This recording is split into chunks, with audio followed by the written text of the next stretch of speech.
What will you be doing on November 3rd at 2 a.m.? Sleeping well, I hope. November is the end of daylight saving time and time for us to adjust our clocks. I'm going to give you some tips on how you can do that with minimum effect on your sleep. My number one tip is to avoid chronic sleep deprivation. We're all tend to be a little sleep deprived. Certain populations more than others, working moms, college students, night shift workers are even more challenged to deal with a small change and a small shift of their clock. If you're sleeping well and you're getting the proper amount of sleep, 1 hour shift in your clock is not especially traumatic. Secondly, you want to tune up your internal clock. We all have an internal clock located deep within our brain that is set by cues from our external environment. The most powerful external cue that sets our internal clocks is bright light. You want to avoid bright light in the evening.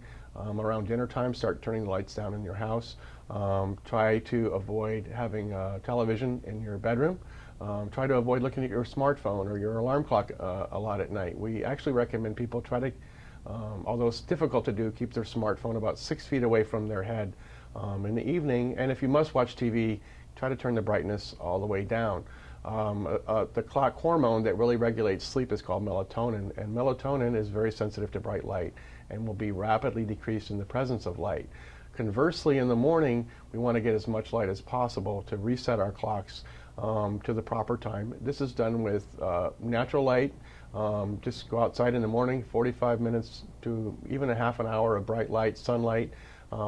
If you are one of our snowbird population, you might want to even consider buying a light box as you're going up north to a somewhat darker environment in the morning to help keep your clock tuned up.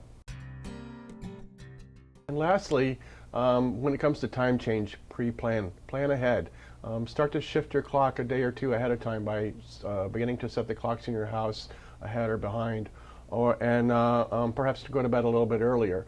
Also notice the advantage of gaining an extra hour of sleep. We all tend to be a little bit sleep deprived, and sleep helps you improve your memory, it improves immune function, it has a number of beneficial effects. So really notice the difference of having an extra hour of sleep and consider adding more sleep time onto your daily routine.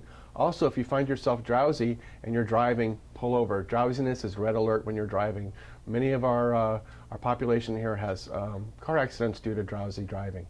To learn more about the Sleep Center at Jupiter Medical Center, please visit our website at www.jupitermed.com/sleep.